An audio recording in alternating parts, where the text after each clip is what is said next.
بسم الله الرحمن الرحيم العالمين الرحمن الرحيم مالك يوم الدين إياك نعبد وإياك نستعين اهدنا الصراط المستقيم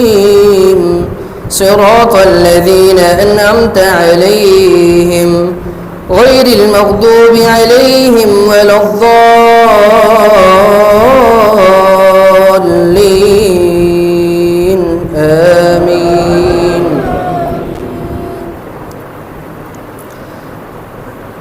براءة من الله ورسوله إلى الذين عاهدتم من المشركين فسيحوا في الأرض 4 أشهر واعلموا أنكم غير معجز الله وبشر الذين كفروا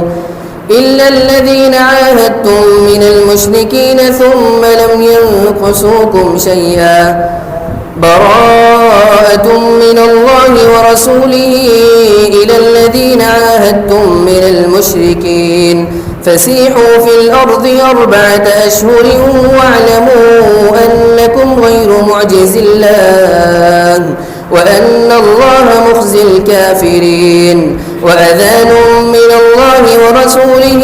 إلى الناس يوم الحج الأكبر أن الله بريء من المشركين ورسوله فإن تبتم فهو خير لكم وإن توليتم فاعلموا أنكم غير معجز الله وبشر الذين كفروا بعذاب أليم إلا الذين عاهدتم من المشركين ثم لم ينقصوكم شيئا ولم يظاهروا عليكم أحدا فأتموا إليهم عهدهم إلى مدتهم إن الله يحب المتقين فإذا انسلخ الأشهر الحرم فاقتلوا المشركين حيث وجدتموهم وخذوهم واحصروهم واقعدوا لهم كل مرصد فإن تابوا وأقاموا الصلاة وآتوا الزكاة فخلوا سبيلهم إن الله غفور رحيم وإن أحد من المشركين استجارك فأجره حتى يسمع كلام الله ثم أبلغه مأمنه ذلك بأنهم قوم لا يعلمون كيف يكون للمشركين عهد عند الله وعند رسوله إلا الذين عاهدتم عند المسجد الحرام فما استقاموا لكم فاستقيموا لهم إن الله يحب المتقين كيف وإن يظهروا عليكم لا يرقبوا فيكم إلا ولا ذمة يرضونكم بأفواههم وتأبى قلوبهم وأكثرهم فاسقون اشتروا بآيات الله ثمنا قليلا فصدوا عن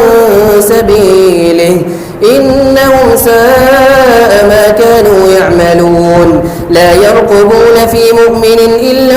ولا ذمة وأولئك هم المعتدون فإن تابوا وأقاموا الصلاة وآتوا الزكاة فإخوانكم في الدين ونفصل الآيات لقوم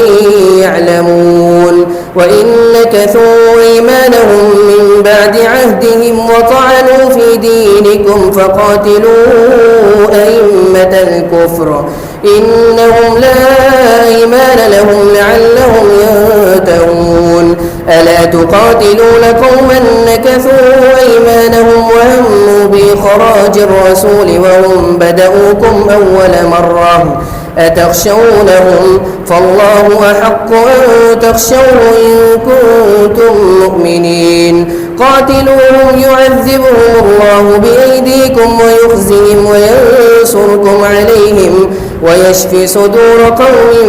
مؤمنين ويذهب غيظ قلوبهم ويتوب الله على من يشاء والله عليم حكيم أم حسبتم أن تتركوا ولما يعلم الله الذين جاهدوا منكم ولم يتخذوا من دون الله ولا رسوله ولا المؤمنين وليجة والله خبير بما تعملون.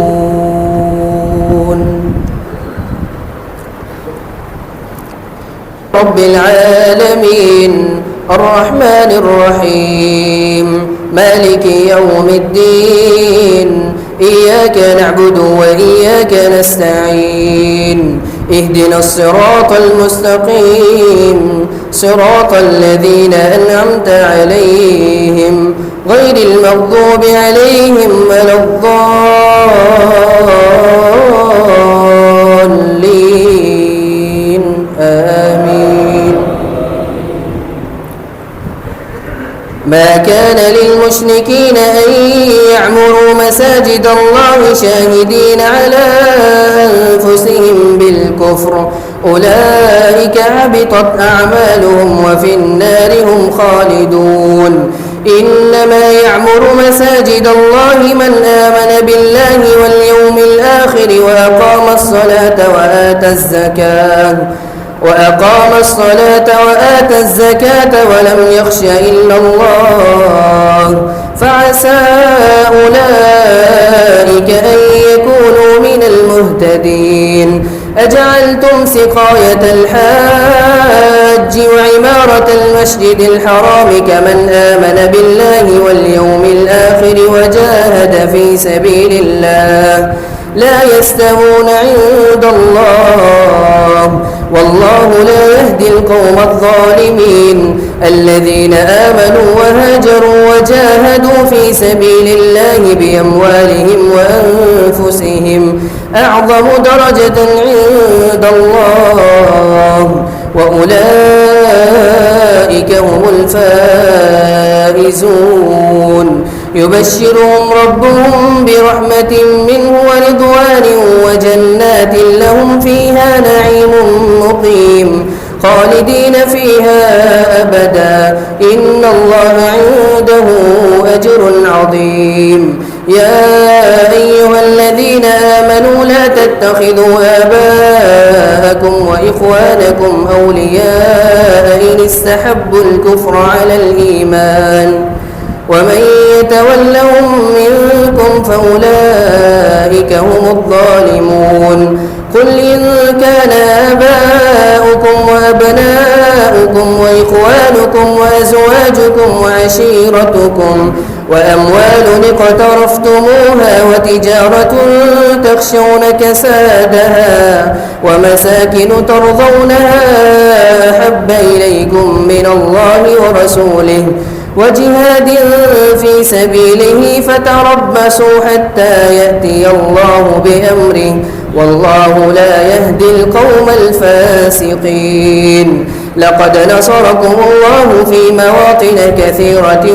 ويوم حنين إذ أعجبتكم كثرتكم فلم تغن عنكم شيئا وضاقت عليكم الأرض بما رحبت ثم وليتم مدبرين. ثم أنزل الله سكينته على رسوله وعلى المؤمنين وأنزل جنودا لم